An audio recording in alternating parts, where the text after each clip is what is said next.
Buddy, good morning, good afternoon. I don't know where everybody's calling from. I know we have some people that are supposed to be here from England and some people from Nigeria, um, throughout Canada, throughout the United States. I'm not even sure right now how many people will attract. I hope it's a lot, and I hope the most important thing that's happening, besides getting these wonderful people to talk about interfaith, is that we, like we did last year, we're recording everything and asking those who are doing it off-site to record their session and send it in to us as a YouTube. So you will be able to, after the week is over, go to the World Interfaith Network website, and you'll be able to re-listen to all the programs.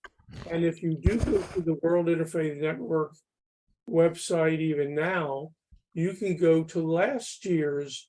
There were 37 presentations that we put onto YouTube, which were just excellent from all over the world.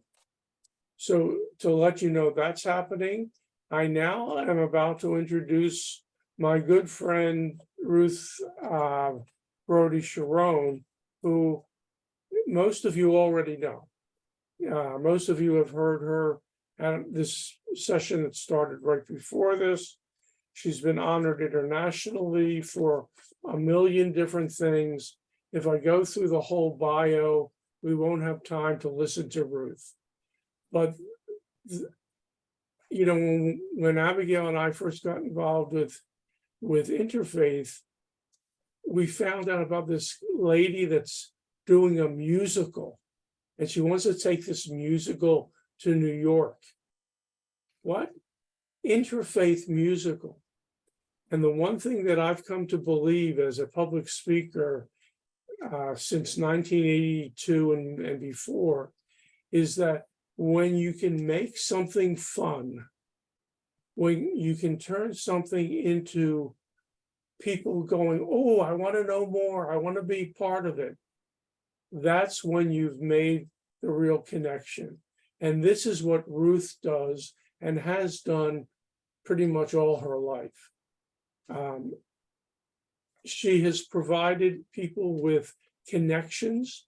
Last year, when I was putting together the World Interfaith Network's Interfaith Summer Nights, she connected me with the man in Israel and somebody else in, I forget where. Pakistan. I mean, she knows everybody. So if you happen to have a friend that lives in the UK, mention the name and you'll see that Ruth knows him. Just the way it is. Ruth, I'm going to turn this over to you in recognition of the incredible bridge building that you have done over the years, and knowing that you're about to take us even a step further to look back and look forward as to what interfaith has and is becoming. Ruth Brody Sharon. Thank you, Steve. Thank you. It's wonderful to see familiar faces and new faces. And someone once said to me, oh, you know everybody in the world. And I said, no, that's not true, but I aspire to. So that's what I would say about myself. I aspire to. We had a wonderful conversation, the very first opening event, and you're going to hear again from Reverend Paul Chafee, because he's part of this video. As I called Paul last year for the last Parliament, online Parliament, and I said, let's do something together. And so I invited friends of mine, Aziza Hassan, who heads New Ground organization, which is one of the most formidable, successful, engaging, and I should say enterprising groups to bring together Muslims and Jews for real serious, honest dialogue. And they've done wonderful work here in Los Angeles for many years. And then we invited Hung Shur, who is a Buddhist monk, who is is he still in Australia, Paul? I think he is. That's where he's serving right now. And then we also invited PK McCary, who I wish she were here, but you'll see her on film. And the idea was to do, in some ways, something similar to what we did in the opening hour, but you will also hear in greater detail how the URI was founded. And well, I don't want to spoil it for you. Well, let's get started. I'm going to share my screen, and then we're going to have plenty of time for questions after that. So just a second.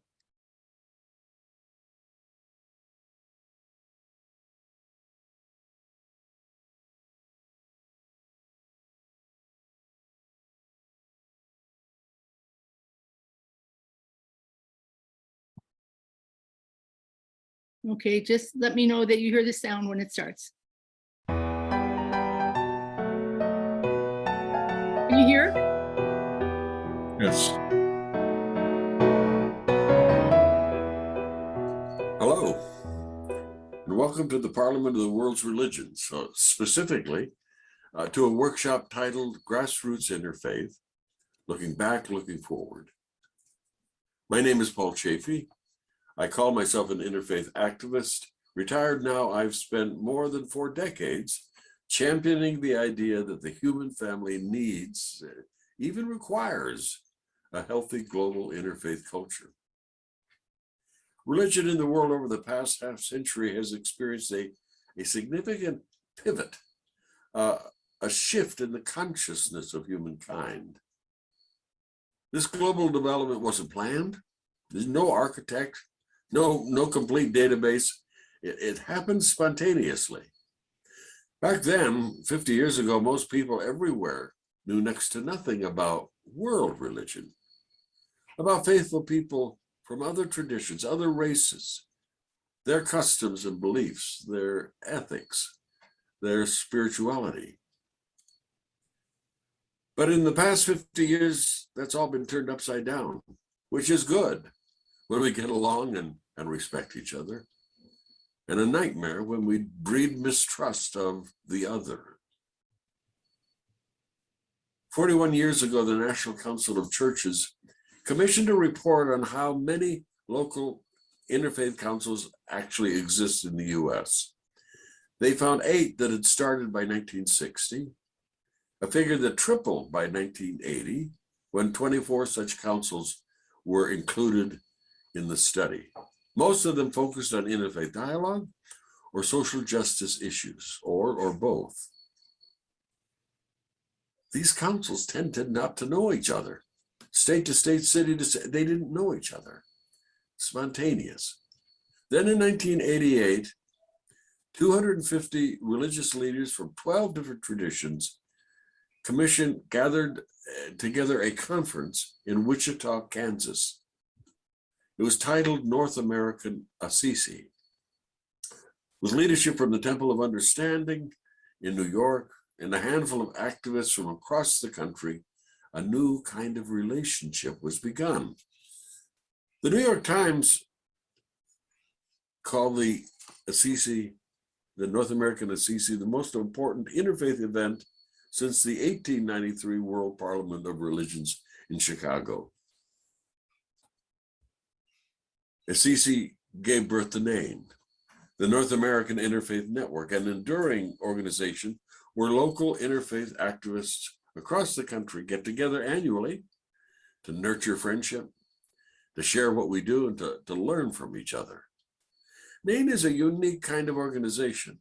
No staff, no headquarters, no big budget, just hard-working board members who do the heavy lifting, a purely grassroots effort. Meanwhile, nationally and internationally, the interfaith movement keeps growing leaps and bounds. Entering the 21st century, there were hundreds of local interfaith groups, and internationally now it's thousands, many thousands. A universe of spontaneously developing groups of local people of faith and practice who want to get to know each other better and work together to heal a broken world. Today, we've gathered 4 grassroots interfaith activists who've been doing remarkable work over the past 3 and 4 decades in this effort. In the short amount of time we have, they're going to share some of their stories and what they've learned doing grassroots interfaith work. The Reverend Hung Sher is a wonderful example of how to creatively embody multiple cultures. He grew up a Methodist kid in Columbus, Ohio, went to graduate school to study Chinese, found his spiritual home in Buddhism, and became a leading Buddhist scholar and teacher. He divides his time between Australia and California while teaching on the web to thousands. He chairs the Dharma Realm Buddhist Association and the Buddhist Text Translation Society. Hung Sher is a co-founder of the United Religions Initiative and has been a leading Buddhist activist, interfaith activist for decades. Welcome, Hung Sher. And hello to all my Parliament friends, brothers and sisters. I began my interfaith journey as a cloistered monk who was not engaged with the world beyond the monastery walls. I came out of a 6-year vow of total silence into the world of interfaith. What a shock. Now, after 47 years as a monastic and a quarter century of interfaith, including participation in 5 parliaments, I recall my first night attending the United Religions Initiative's Global Summit in 1997 at Stanford University. This was URI's opening gala. I was sitting in my dorm room before our opening day, wondering whether I had made a big mistake, whether I might retreat into silent participation for the next week. Then URI founder William Swing, the Episcopal Bishop of California, invited all 250 of us to hold hands in a large circle around our plenary room.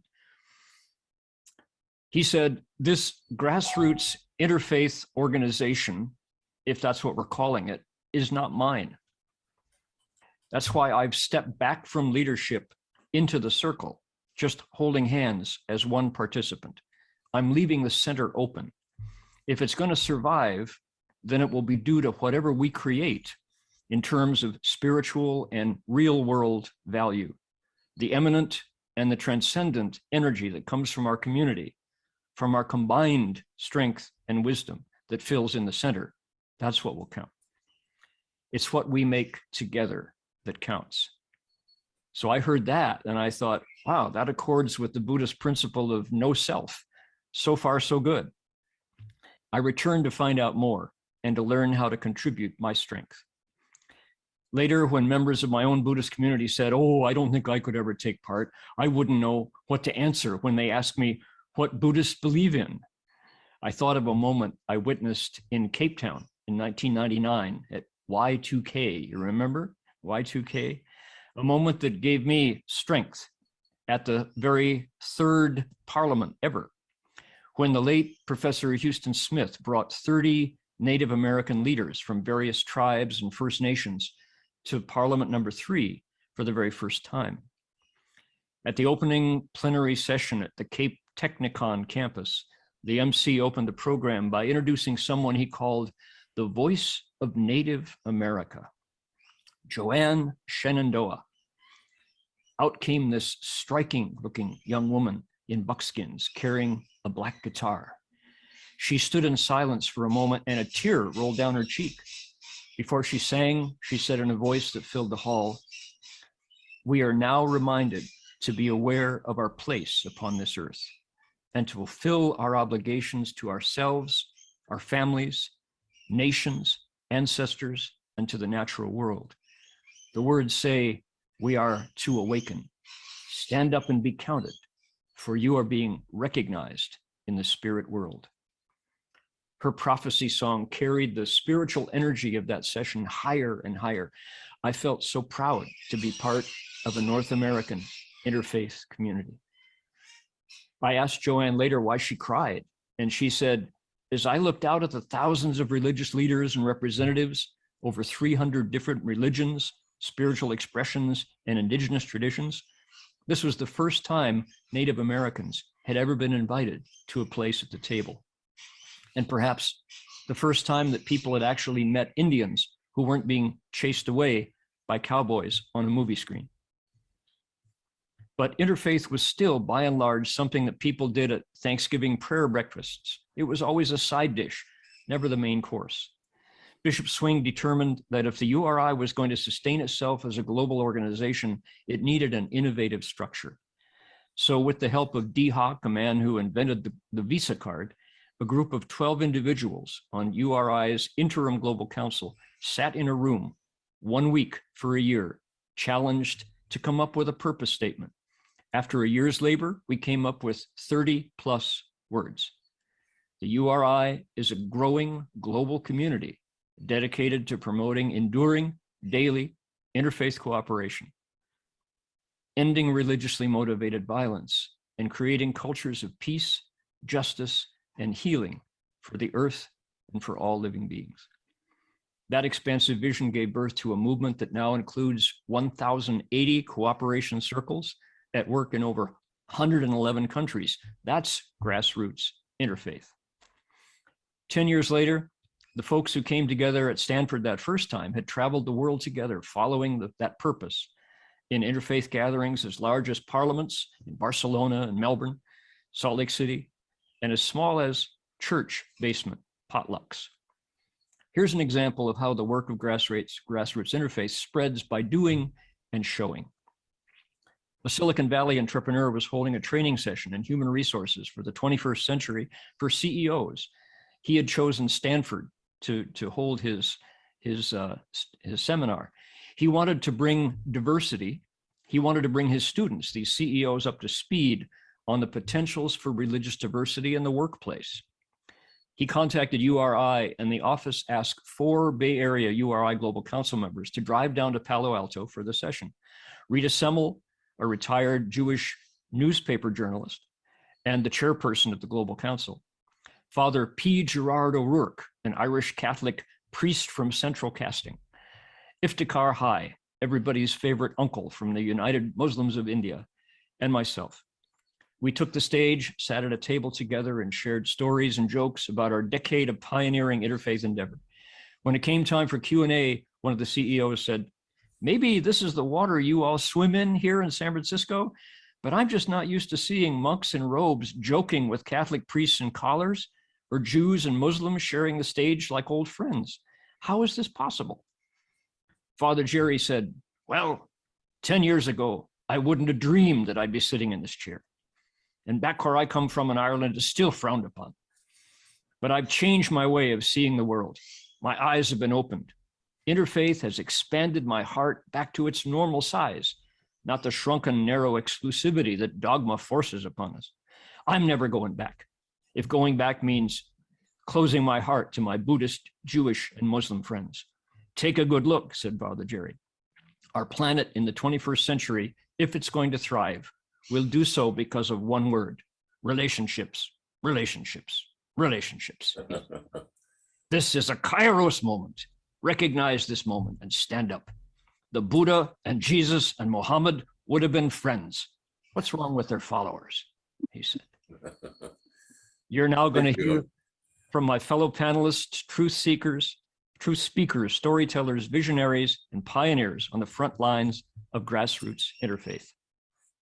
For 15 years, Aziza Hassan has worked at New Ground, a Muslim-Jewish partnership for change.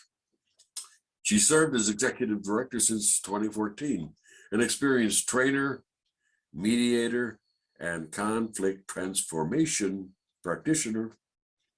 Her writing has been featured by Yahoo News, MSN, Arabic Radio and Television, the LA Times, among others. She received President Bush's Volunteer Service Award in 2006 and served on the Advisory Council on Faith-Based and Neighborhood Partnerships under Barack Obama. She currently sits on Los Angeles Mayor Eric Garcia's Interfaith Advisory Council and is a Los Angeles City Civil and Human Rights Commissioner.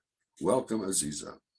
It's such a pleasure to hear both of you and your it's essentially a recap, done so much important work of like what has already been invested. I got my legs with interfaith work in an organized way in Wichita, Kansas at Interfaith Ministries.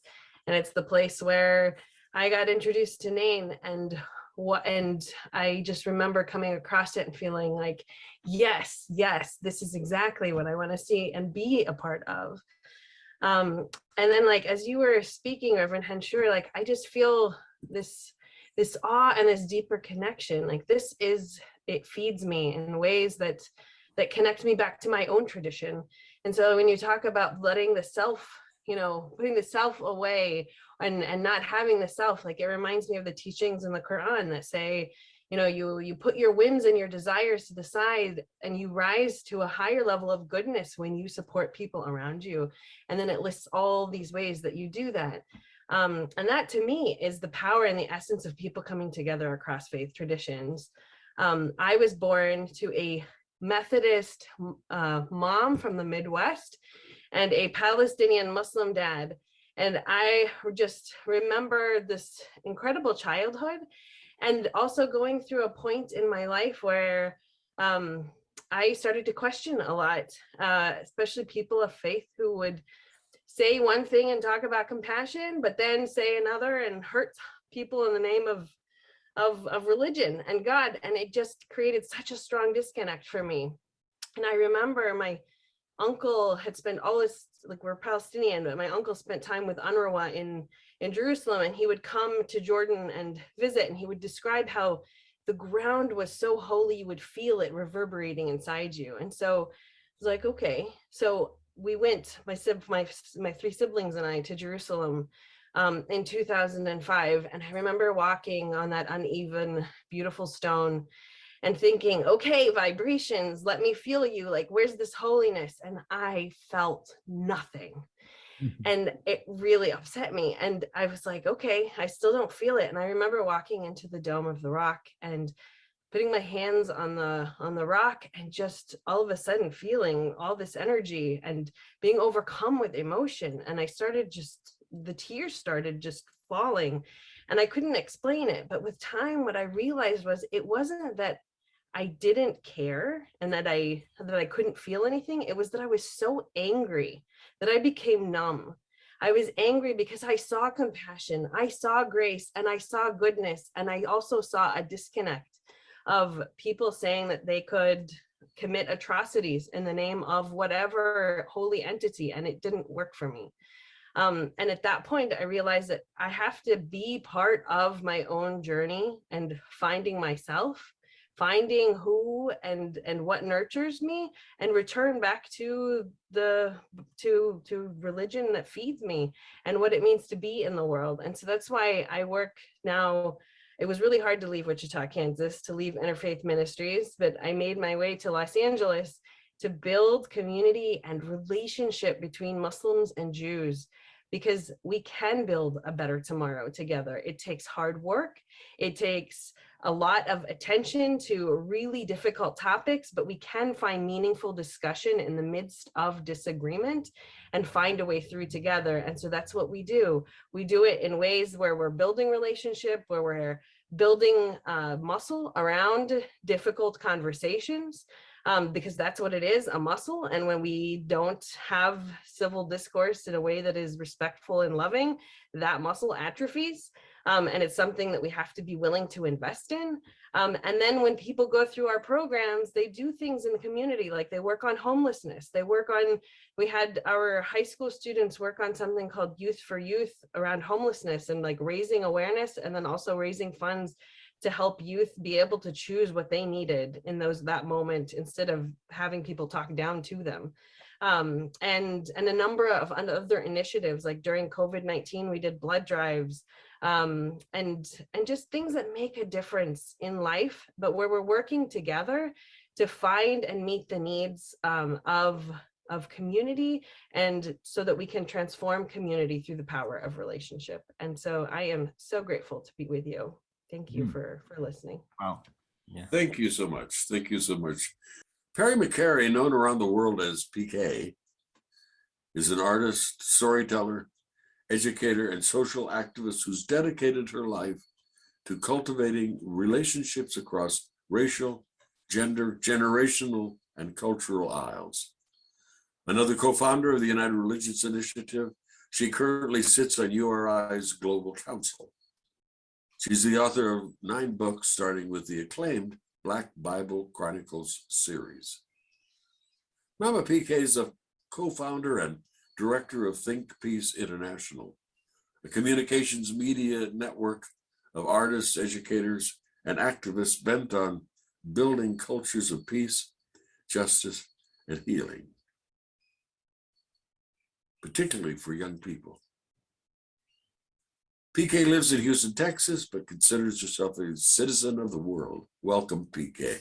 This is just an incredible moment. And it's one of those things that I'm glad I don't wear a lot of makeup because a tear came down my eye. We've just seen 2 generations talk with the 3 of you so far. And so I'd like to say to my family across the globe that the heart knows its family. Interfaith didn't start with me with URI. It actually started with Bill Moyers, who had invited me to be part of a conversations called Genesis.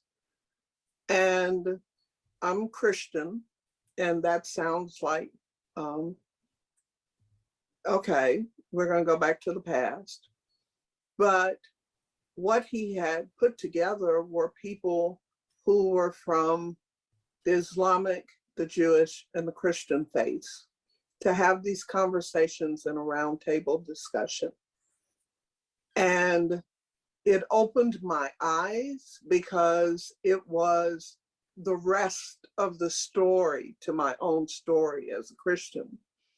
And so, you know, I realized that I wanted more, but I didn't know what more would be or what it could look like. And then I get this phone call from a Paul Andrews, who is this great musician and musical director that I learned about later. And he invited me to Stanford. And it was the second year, I think, of meeting at Stanford University. They weren't calling it United Religions necessarily. They were talking about interfaith. And in some ways, interfaith for me was a Methodist getting with the Southern Baptist. That was really hard, hard word. And, but now it was more than the Abrahamic faith. I met people who were culturally worlds apart from me, who have now become my family. And I think that that is the critical point.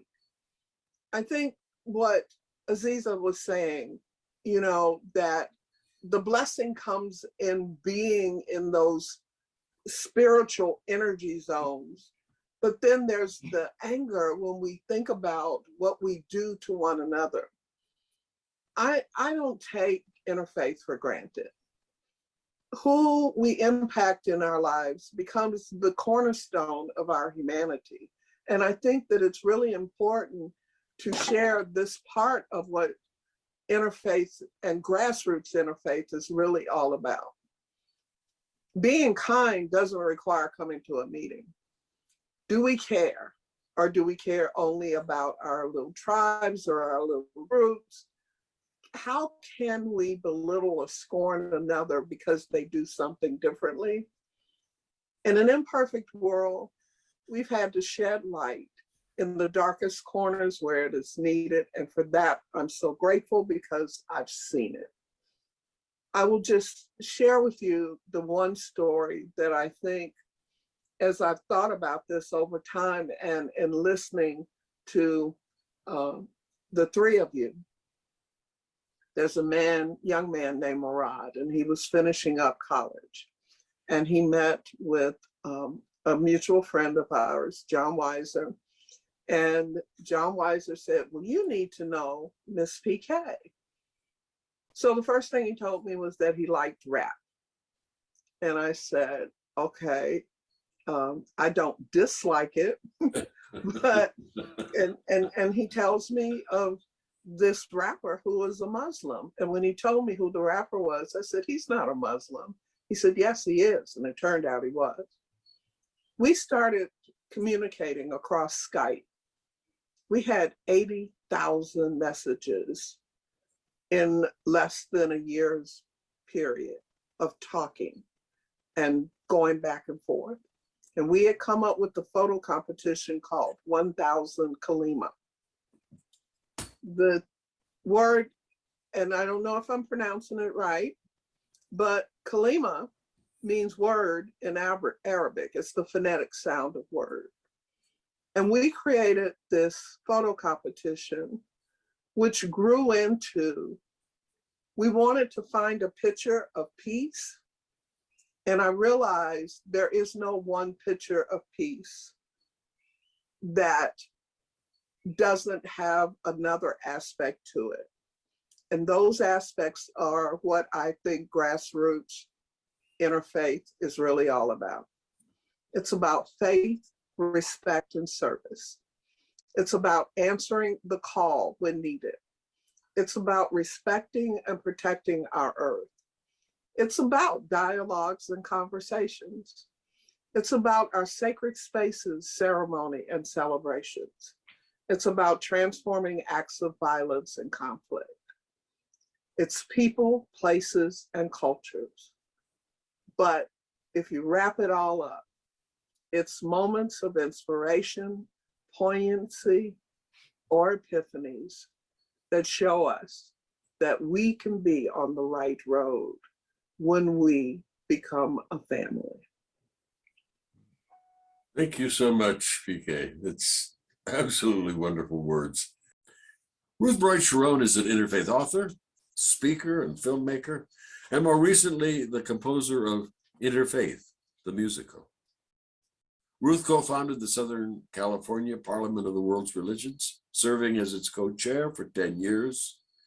She produced and directed the award-winning documentary, God and Allah Need to Talk. And she wrote Minefields and Miracles, an award-winning interfaith memoir endorsed by the Dalai Lama. Ruth is the quintessential grassroots interfaith activist, roaming the world to promote interfaith relationships. More than 50 of her stories from these adventures have been published by the Interfaith Observer.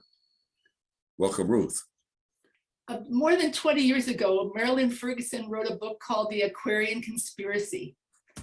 And I remember reading that book, and she said many brilliant things and many prophetic things. But the one particular comment that I remember to this day, which I would say is the touchstone for the interfaith movement, is that she said, there are people all over the world doing the same work, have the same mission.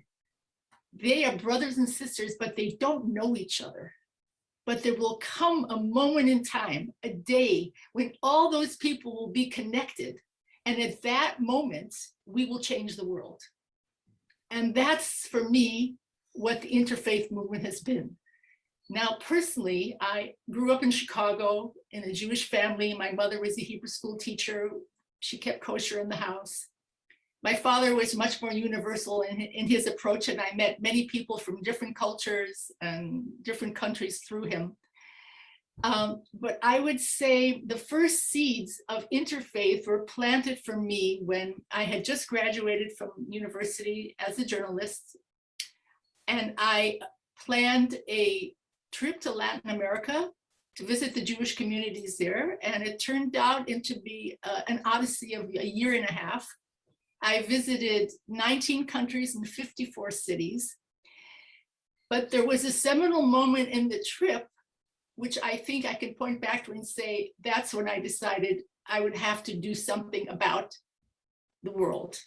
I was on a train, third class with the chickens, as they say, in Peru on my way to Bolivia, and a young man came in. He was a seminarian, meaning he was studying in a Catholic seminary, and he was on furlough to go home and visit his family. And the Catholic seminary provided him with everything, not just studies, but a home and food and so forth. And he couldn't have been more than about 15 or 16 years old. And we started talking. And at a certain point, he pulled out his food and he opened it up and he said, he offered it to me. And I looked at it and it was white meat. And I thought to myself, I wonder what that is. And I said to him, what is it? And he said, es puerco, it's pork. And I stopped and I said, oh, I'm sorry, I can't eat it. And he said, no te gusta? Don't you like pork? And I said, my religion forbids me from eating it. Well, that was a new thought to him. And so he said, what religion is that? And I said, I'm Jewish. And he said, oh, and he said this very matter-of-factly, oh, the Jews are the ones who killed God. And I had no words to respond. Well, that incident stayed with me and I continued to travel around the world. I lived in Italy for 8 months. I lived in Israel for 10 years. I visited Russia. I visited many places. But it was in 1991, I would say I officially became part of the interfaith movement when I had been making a film about Passover, and during that process, I discovered many communities who are not Jewish who were celebrating Passover, recovering alcoholics, the Catholic Workers Association, abused wives, Seder for the deaf, Seder, women, feminist Seder, and I was so amazed and fascinated. Well, why are all these people who are not Jewish celebrating my holiday? You know, being very proprietary, my holiday. But I came to understand that Passover was a magnetic holiday because of the theme of liberation from oppression. People all over the world, from every religion, from every background, could identify with it because there's all kinds of oppression. There's physical, psychological, sexual, economic. So here was a holiday that didn't question your belief in God, but said, if you've ever felt oppressed or that you were a slave to something in your life, come join us and let's find a way for you to increase your possibility of liberation, your potential for liberation. So I created a Seder for 85 people, which at the time, my husband then thought that was ridiculous. But I had felt compelled to do it and I had it filmed. And after that, I started looking for, when I saw it, I thought, well, there are many more stories out here that I haven't heard yet. And as a journalist and storyteller, I thought, I have to tell this through stories. And so I ended up meeting a very beautiful African-American woman who became a minister later, who participated in a Seder for 600 African-Americans. And we became friends and she came to my house for a Shabbat dinner Friday night. And something revelatory happened that night. Well, that's the only way we can explain it, is that we started talking about what about if we were going to create an interfaith pilgrimage to the Middle East, and we would invite Muslim, Christians, and Jews, and other people as well, but we would try to favor inviting African Americans and Jews to heal the rift that had happened following after the civil rights movement, when the two communities were so close and we wanted to bring them back together. And so that may have been one of the first interfaith pilgrimages to the Holy Land. I don't know, but we did it in 93, 94, and 95. And then I did it again. I organized it in 2000. And each time more and more people came. And so steps of the Exodus from Egypt going through the desert. And then we would come to Jerusalem and we would have a festival of freedom. And we would invite people from all over the world to join us in Jerusalem. And so that was the moment when I understood that it's possible to create events that will bring people together in a new way. And they get to share stories that are parallel but unique. And then they get to see how we are actually, this is the human history, the human story is one with many variations, and we're all in it. And thank God, how fascinating that we've all had such different journeys. So I came back, we came back in the year 2000 was the last time, and then 9/11 happened. And as a filmmaker, my response to it was to make a film called God and Allah Need to Talk, because I saw a billboard in Hollywood that said that, which confounded me and upset me, because I thought, how could people separate God and Allah? They're the same thing. It's just a different way of addressing God. And I made a half-hour film, and when it was premiered in Los Angeles, there was no room. It's standing room only. 250 people turned away, no advertising. And we all realized that this was a moment that, and people didn't want to leave the theater. We had afterwards, we had refreshments, and there were 20 different communities represented. People didn't want to leave. It was a safe haven because we knew we had to be speaking to one another, and that was a place we could do it, even if the rest of the world seemed ominous and dangerous. And after that, I became much more involved, and I was one of the co-founders of the Southern California Parliament of the World's Religions. So just fast forward up to today, having been involved in creating and co-creating many activities, interfaith, that use the arts, primarily use the arts. I ended up creating a musical, not ever knowing that this would happen in my life, but I understood that we needed to reach mainstream, and that would be the most direct and exciting way to entice people to the idea of interfaith. And maybe I can talk a little more about that later, but I wanted to end on the note that the arts are the primary vehicle, in my estimation, for us to reach people who have as yet been unmoved. And I believe that when they hear the theme song, something in their heart will stir, because we have more in common than we knew. We have more in common than we knew. I might be different, not quite like you, but we have more in common than we knew. Thank you, Ruth. That's a wonderful way to end that presentation. Such a rich sharing here.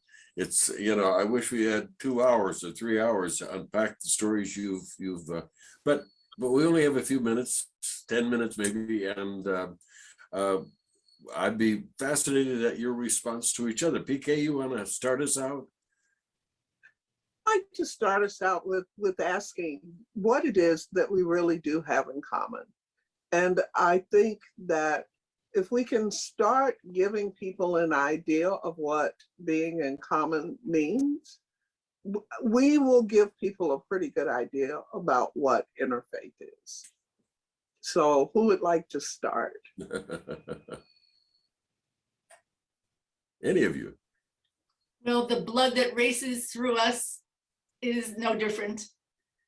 And what we do have in common, as I mentioned at the very beginning about what Marilyn Ferguson pointed out, is that I think we've all been, someone tapped us on the shoulder.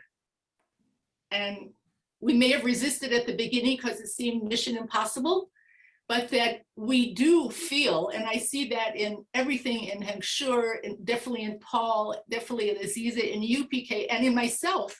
I don't know whether I had another choice for my life.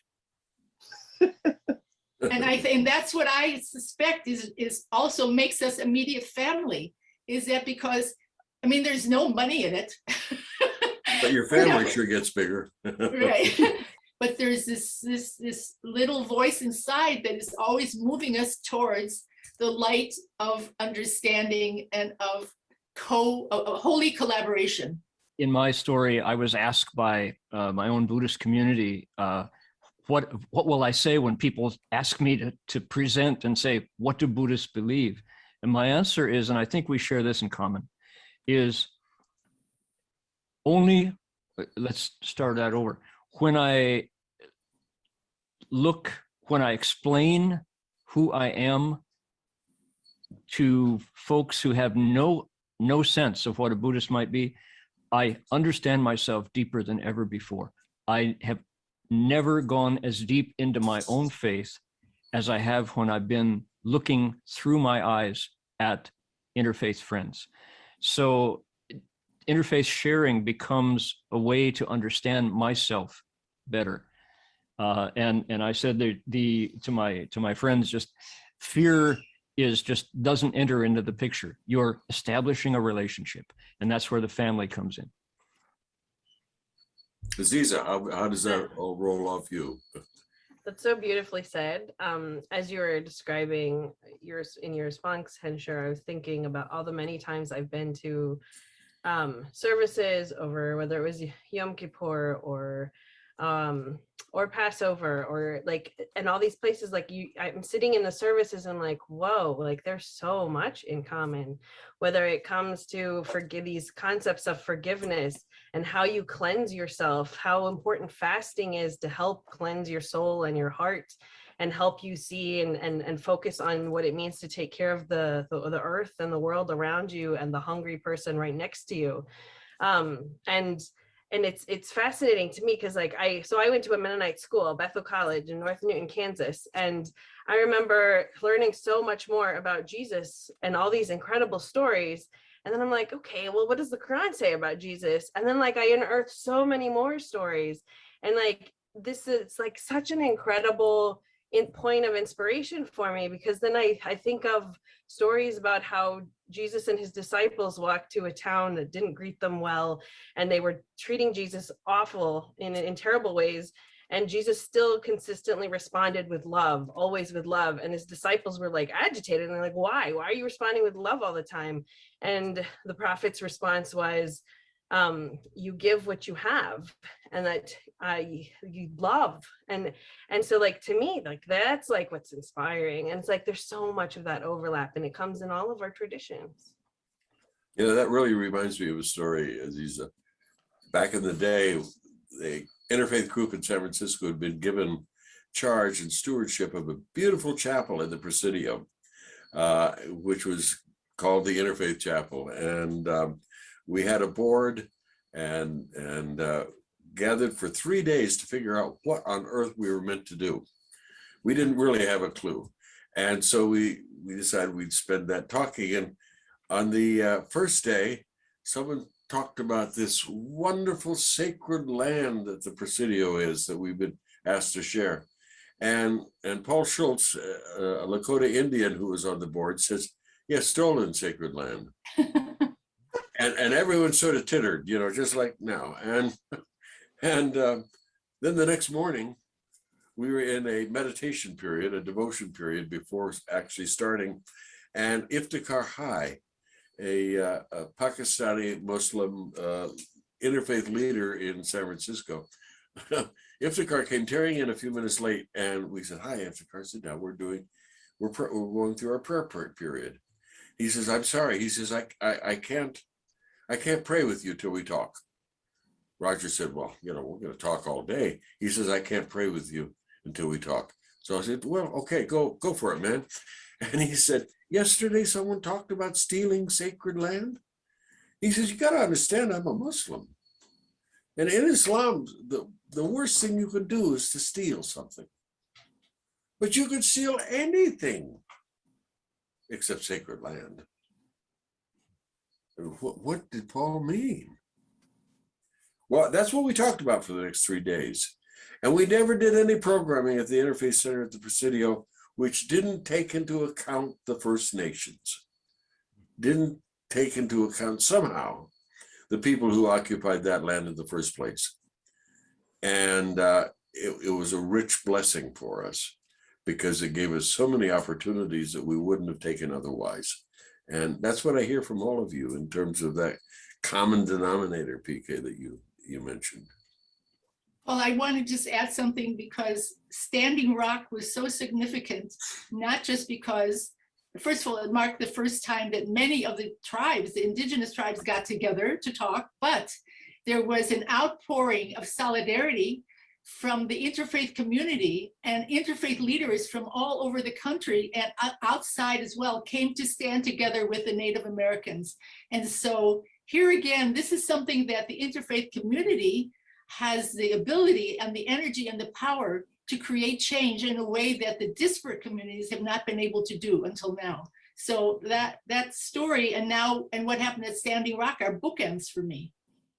Yeah. And that morning, here was a Muslim explaining faith to an interfaith group of more Christians than anyone else, what their business is all about, and really shaking us up in the process. PK, I heard you almost saying something just a second ago. Well,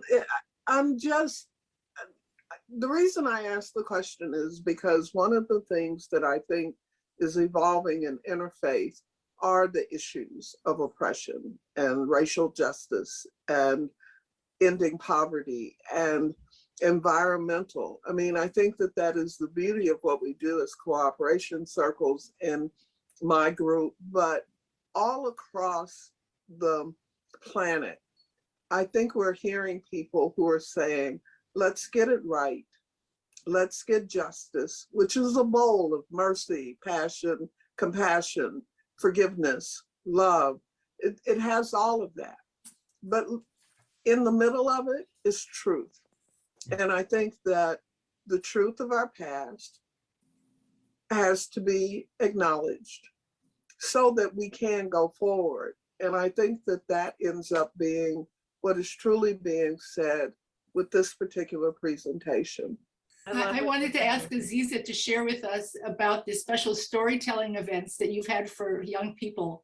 So it's interesting. So Esther Perel and Brene Brown have a recent podcast where they talk about the significance of story. And the learning from that conversation that I took is that when we don't share our story, when we don't share all that truth that you're talking about, PK, and the history of it, there's gaping holes in our healing and in our process, and there's a disconnect that builds. And so at New Ground, we've had these storytelling events where we had a series of 6 storytellers who work really hard to go on a journey of their own story. They share their story with everybody else. They get really vulnerable. And then we invited people to come to say, well, what's the story that's on top of mind for you?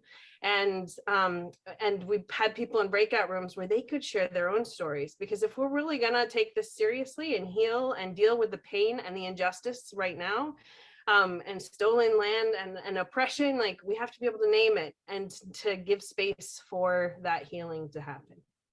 Wow, yeah. Amen.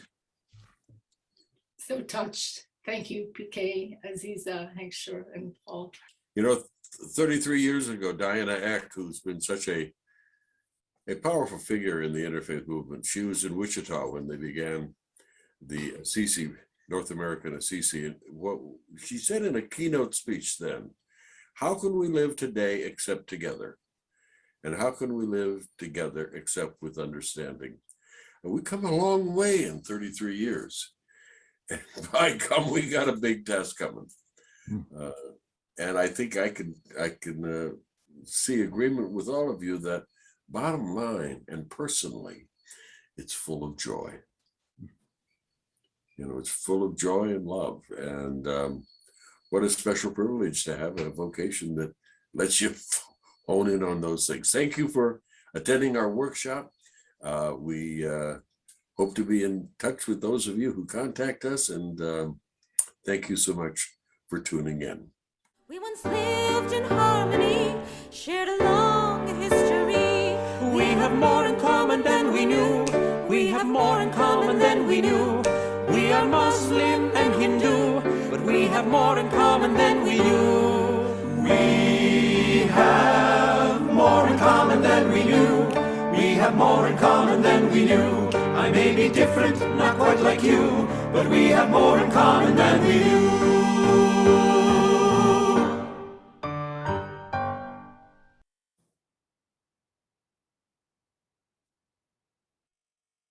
Well, friends, I'm glad you stayed. Those of you who were here earlier.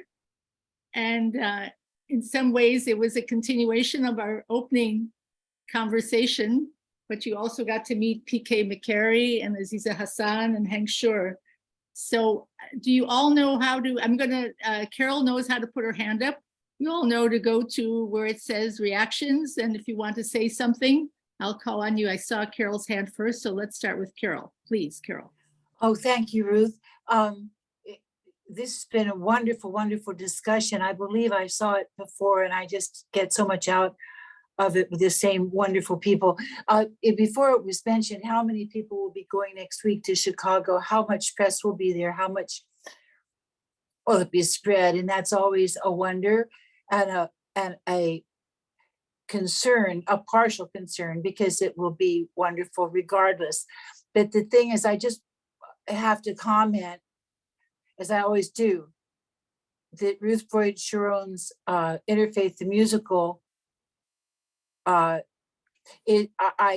should be not only in Broadway with a full production, but even with the Reader's Theater. It's just wonderful. You can give it to a group of people in your home and they can read the parts and get so much out of it and have discussion in every mosque, temple, and church and school and library around the world. I think it's totally what most of those people in that you talked about, compassionate with religion or with or not a formal religion, need and could see. And I've just been so pleased recently to see that something that was even purposely censored, not just not noticed, but censored and stomped on, and still gets stomped on, The Sound of Freedom, got out of that Loggernaut, was purchased by Angel Films, and by really small donations, got out, got into theaters, even though the theaters, they've tried to silence it or say we're all filled out for our air conditioning broke out, but it is the top movie and it is going international. It is international. Let me just and interrupt for a moment to say it's so about I'm just child saying- trafficking. That Yeah. what she's talking about, The Sound of Freedom. Yeah, And so- go ahead. So it's a major spotlight on a subject that everyone should know about, because until we correct it, since we pay our taxes to this government, we are complicit in the evil that's being done with our money. And it makes me sick all the time. But the main thing I was bringing it up for is that is something good that was tried to be held down, even by Disney Studios, just sat on it, had it on a shelf for 5 months, and people trying purposely to silence it, silence the sound of freedom. But it's out now, and it made it by lots and lots of small donations. So I think of that, and I think about this continual push to get enough support behind Ruth so that she can get it as far and wide and in the shape she wants, with a full production or just however she wants. And so that's what I was bringing it up for. It's been a wonderful success story in terms of getting something out without the big money behind it, but just the people that everyone wants it out. Except for the bad guys.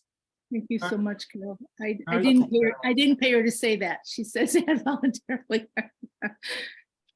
Manik wanted to say something next. Thank you for bringing that to our attention, Carol, about the power of the people. Yeah. To, even when the press doesn't share Yes. what's going on, that Right. people have agency.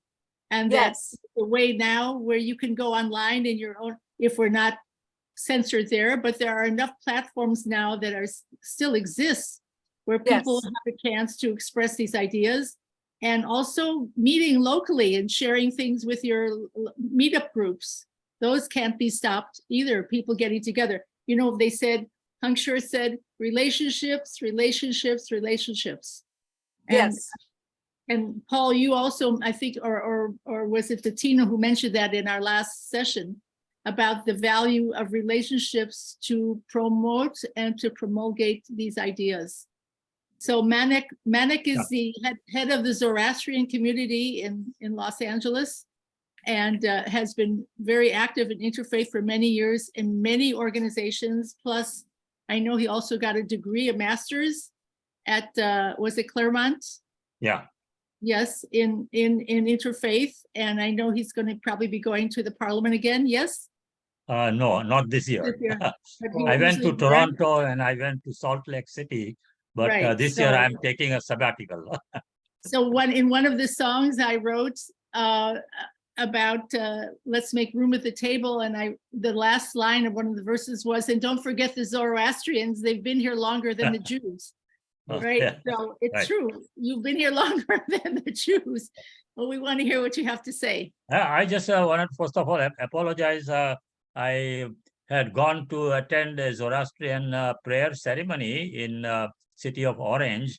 This is like the first day of this particular tradition, where we do prayers for our departed, family members or friends. So as a priest, you also include other people, whom who have passed away and all that.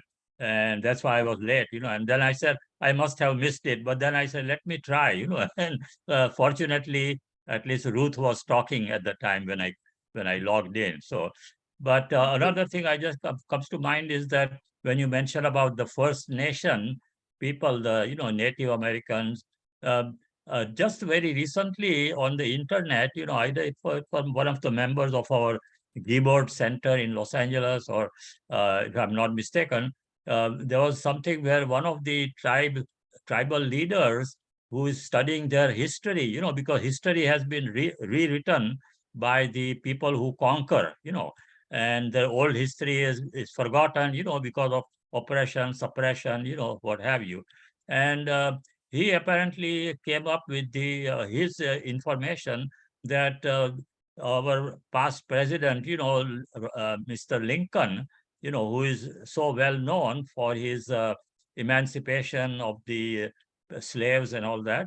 But then apparently during his rule, he was very brutal with the First Nations people, Now that's something that we never knew about, but just an example of how people are able to discover, when they study their own history through either stories, from people, etc. So, and of course, Paul Chaffee, I had visited his Presidio Chapel, when I used to live in Northern California. My late wife and I had visited it, participated in their ceremony over there. So, but I think, it's just like someone said, our work at the interfaith is very critical, especially in these times when there is so much division and so much misinformation, and even more of that is going to come with the artificial intelligence, when people are going to steal material, that they get from,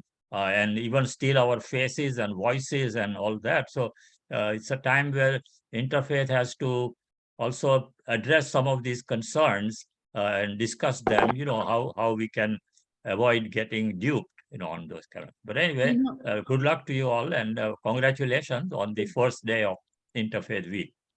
Thank Manik, you are always a wonderful instigator of ideas. Thank you.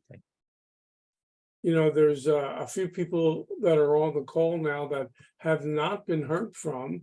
And there's a buddy of mine that I met last year, Patrick Horn. Patrick, are you there? Or are you just having dinner? Are we with you? All right. I would like to ask my friend Jackie. I would like to introduce her first and then ask her to say something.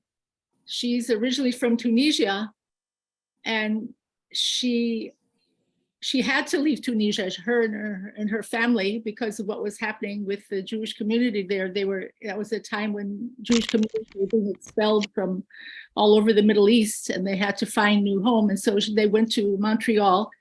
And but since she came she's married, she's what's called a Sephardic Jew, and she's married to an Ashkenazi Jew.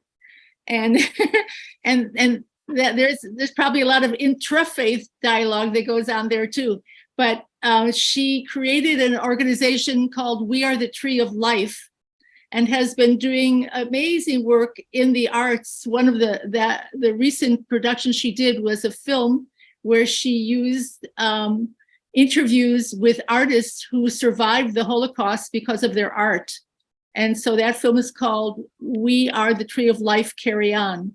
And she has been very active in the Jewish community, also heading the the book fairs and all kinds of events. So she's a mover and a shaker, and she always signs her letters with kisses and love, and she means it.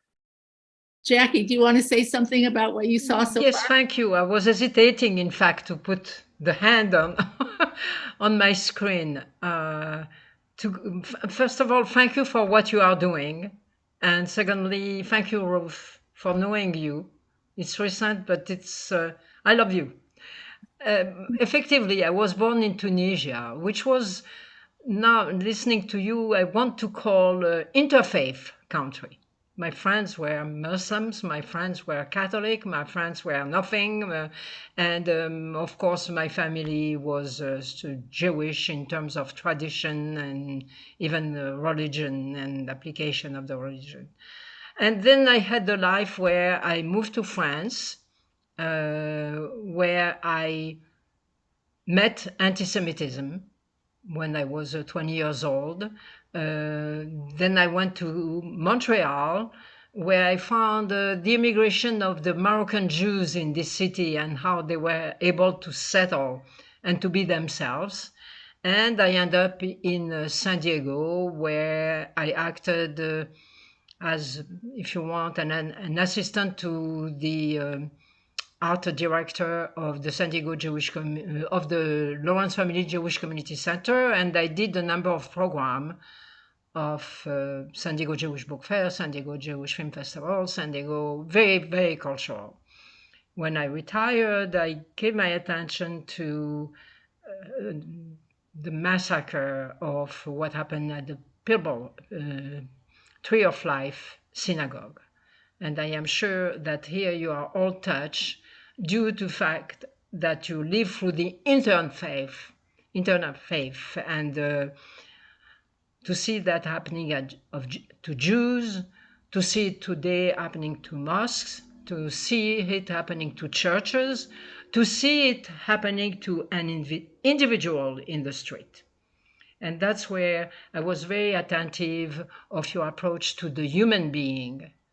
And if we want to help each other, if we want to know each other, I think we have to use the tool of love and the tool of understanding and the tool of appreciation, which is not always easy because your life has some repercussions sometimes of your desire to love anyway and to create a better world. And in fact, I think you don't have to answer the question, but the question to me, by attending your webinar or your Zoom, and I think I'm planning to attend a few more of those, how do you see, you talk about the future of interfaith, but how do you link that to the future of faith? How many people do we have who believe today in God? And how many people believe in God today and misread, misinterpret the message of God, and finally get, as a country, in horrors, in destruction, in criminology, in killing citizens? That means, I think, personally, that's what I would like to do. I would like to review what I have done in my life. I have been 63 years an educator in different fields. I have been for 40 years what I want to call an educator with our San Diego Jewish community, and nationally, and I could say internationally. And how am I going personally even build this better world, build this world that we call never again, which are not applicable only to the Jewish communities. And the faith should drive us. But how many people do not believe in God in America? That's one of the questions. The next one that I had is, how do you deal with those issues which are repeated all over the world? It's terrible in France. It's terrible in England. It's terrible in Finland. It's terrible in Italy. Brazil. It's terrible Brazil. in Israel. What are we going to do with the faith or not the faith? And this is a big question for me that for the moment I solve only with one word: the word of love. That's it. Let me love you, Yeah. not appreciate you, not tolerate you, but let me. And I have done that in my life. When I was living in Paris, just opening a parenthesis, I never miss the Christmas Mass. I was always at Notre Dame in the front row, and I wanted to be there for Christmas. Today, I don't know. Today, I don't know. I know that Ruth doesn't like very much when I say things like that. I have a terrible fear, and not a fear about what's happening in the world, what's happening to me, what's happening to us. And I want again to thank you because you are helping me to feel those questions to myself a little bit differently. And I think, of course, you are doing an incredible job. By the way, just to make my point, Morocco is an exceptional domain in terms of their king. I'm sure you heard that the king identified during the Holocaust the Jewish citizens as his own citizen, as his own children, and they are offering Holocaust programs working with the Yad Vashem, not Yad Vashem, they went to Yad Vashem, with the Holocaust Museum of Washington, trying to educate over there. I mean, education and love could help us. But thank you again to all of you. And thank you, Ruth. Thank you, Jackie. Jacqueline, you have asked the questions that every one of us would love to have answers for. The fact that you're in San Diego, and that's where we are, the Power Interfaith team, we would love to get together with you and just talk. With pleasure. It always comes down to love and who we can love at the moment. Today, I get out of bed. I'm not going to stop loving because someone cuts me off in traffic. I'm not going to stop loving because someone gets in front of me in line at the bank or whatever. Because we are involved in interfaith, we are so much more aware of the possibilities of working together, the possibilities of Muslim and Jew and Hindu and Sikh and Zoroastrian, but we can only do it one person at a time.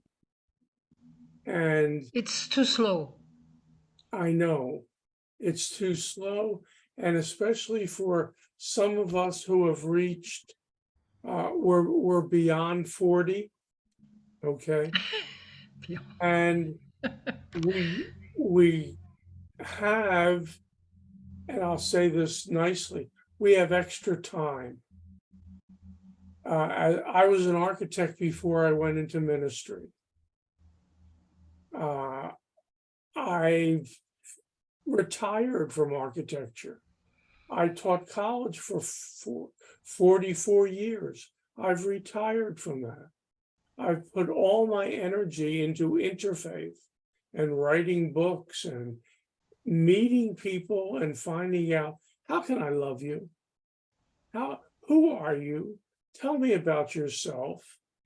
And the more we are able to do that, one person at a time, the more we hope that love gets transferred to somebody else. It's like when you smile at somebody on the street and they look at you like, oh, hi, they don't know you. That's got to be transferred to somebody else later on. And so I see my job as lecturing and writing books and, I had somebody come up to me not long ago who said, "Oh, you're the one that wrote that interfaith manual." Oh, well, I got so much, and I showed my uncle, and I showed my this, and I don't know his uncle. I don't know his whatever, but he's passing along the love. And I think that's our job to do. I would like to answer. I agree with you, Steve, so much, because we don't know. We could talk to 1,000 people or 2 people, and maybe one of the 2 people is the one that goes out and does something that changes the world because of our talk. We don't know. But Jacqueline, in our own tradition, in the Jewish tradition, there's a very beautiful saying in Hebrew, and I'll translate it. What did you say? There's a beautiful saying in Hebrew, and I'll say it in Hebrew and then I'll translate it. Lo alecha ligmor et ha'avodah, ela gam lo lihimana mizeh. It is not your responsibility to finish the work, but neither can you desist from it. Right. And I think that everybody in every generation faces your question, and the answer is usually the same, that we're not going to see it through. I mean, I dreamed of my entire life of having the Israelis and Palestinians make peace. And now I don't know whether it's going to happen in my lifetime. I do believe it will, but maybe not in my lifetime. But that hasn't prevented me from consistently working to see if there is a way for rapprochement, for understanding, for forgiveness, for restorative justice, for whatever is needed. I mean, so I think that all of us who have been in this movement for so many years understand that we are not individually the person who's going to solve the problem. And as a matter of fact, the first song on the second album is called "We Are the Ones." And it's "We are the ones we've been waiting for. We have been waiting, anticipating, will the one special one come today? We've been hoping, but barely coping in a world that's gone astray. And what if that one special one never comes? And what if we discover that we ourselves are the ones we've been waiting for? So I think that that is going to be a perennial question until the end of times. And I don't know what the end of times will be like, but I know that that's the responsibility that everybody who works in the interfaith movement feels on a daily and minute-to-minute basis, that, okay, it's not going to be the way I dreamed it, but it's going to be better than the way I found it. Love it. I don't know if I can say something else, but if you want, you should keep going on your program. Okay, we'll come back to you again later. Okay, I'm going to call on someone else who hasn't spoken. We have about 4 more minutes. Oh, is that all? Okay. And Paul, did you want to say something? Are you there, Paul? Or maybe Barbara. Barbara, you were spoken. If I can say that, Ruth. Yeah. When the Tree of Life massacre happened and Rose Malinger died, I did a necklace around my neck. I put a necklace and a card, like when you attend any conventions, with the name of Rose Malinger. And I say, I am Rose Malinger. I felt her pain, and I felt the consequences of what the Tree of Life could create in each of us. And that's the reason I call it the Tree of Life. We know the Tree of Life. It's a biblical story. It was in the Garden of Eden. The Tree of Life is everywhere, but we are the Tree of Life. He's a way, like your Interfaith Awareness Weeks, it's to put everybody together. And I think we are living difficult times globally over the world. And I wish that America can work with Europe and Israel and the Arab countries, because I think we need I really think we need the global solutions. I don't have it. Thank you, Jackie. Barbara, I want to make sure you get to speak.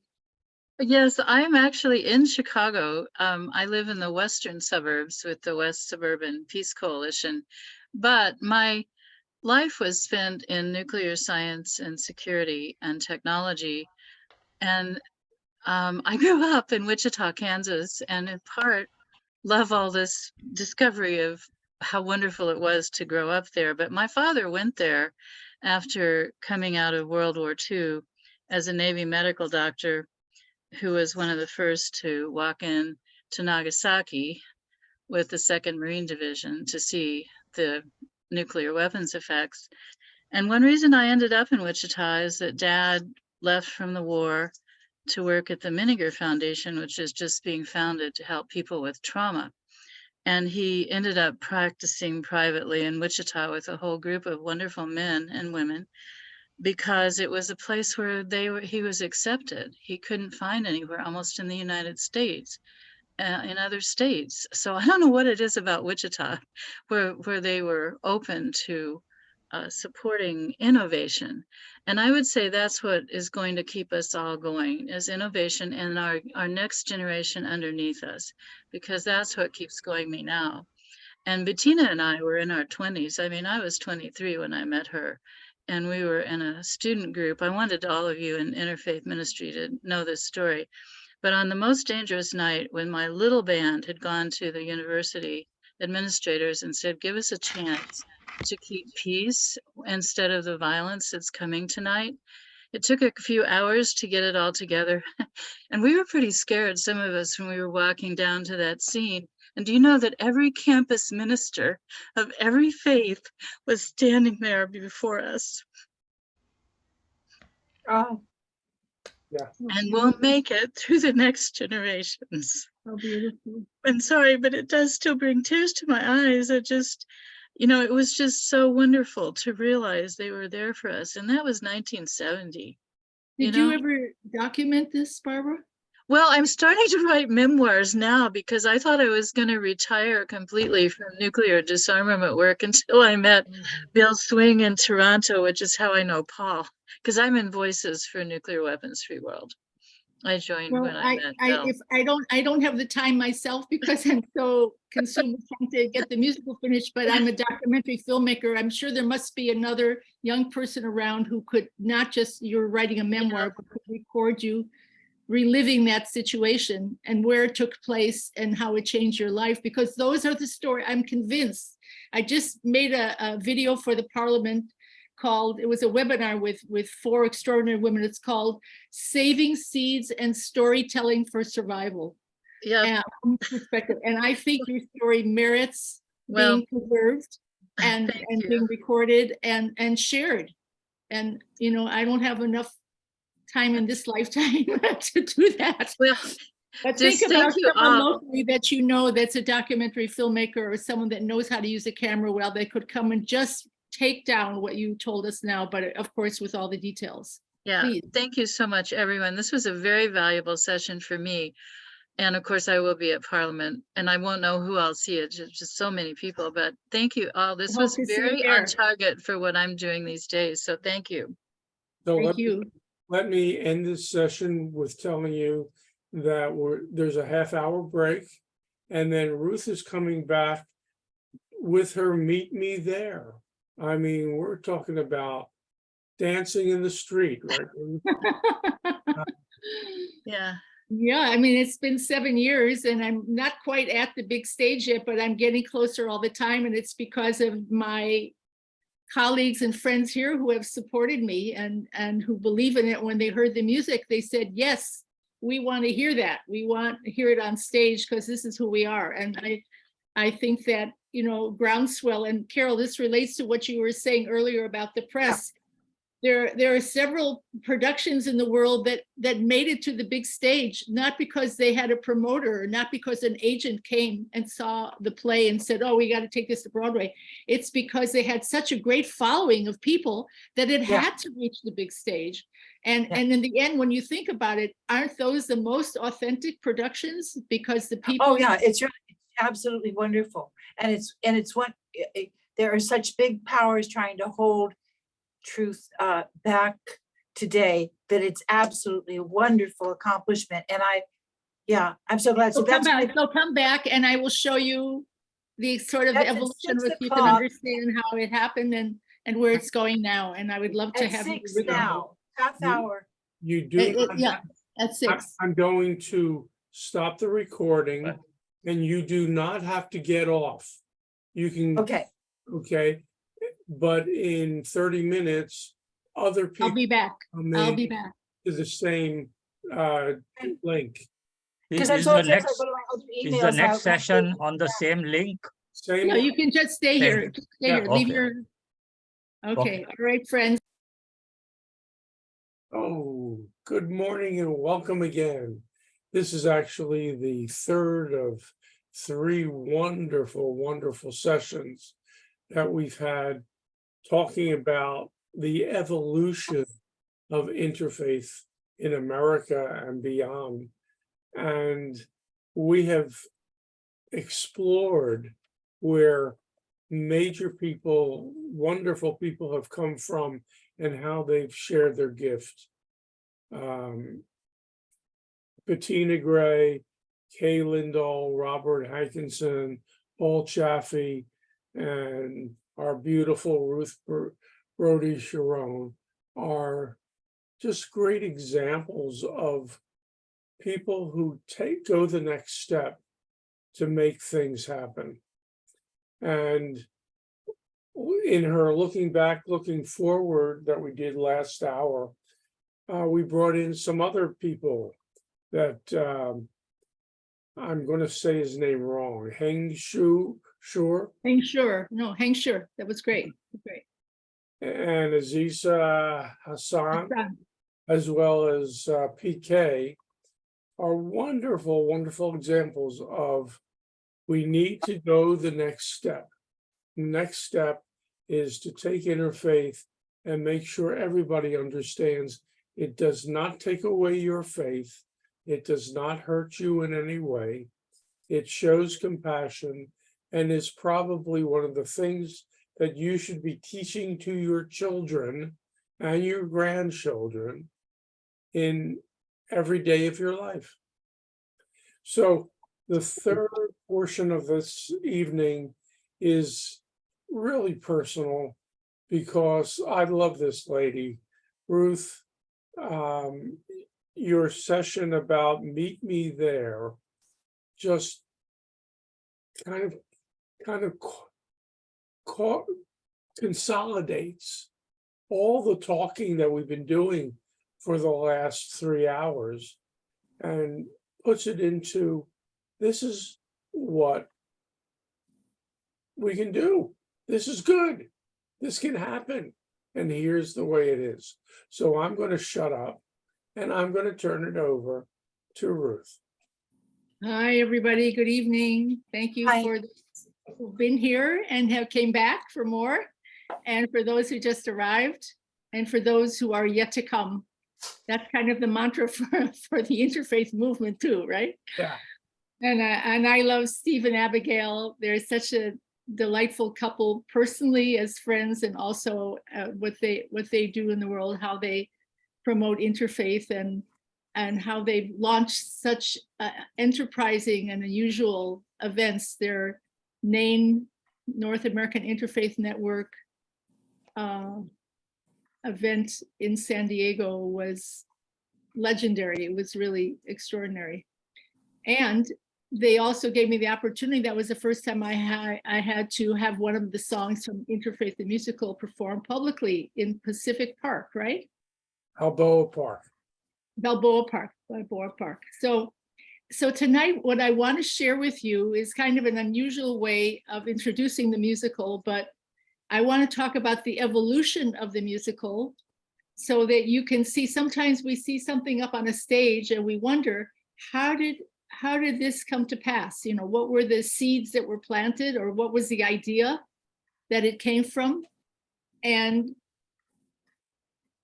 I'm going to show you 2 videos tonight with time in between so we can talk about it, or I can answer questions and maybe share a few more anecdotes. So the first one you're going to see is as a result of a Zoom release party for Volume 2. And it incorporates some of the history of the musical as well as some of the songs.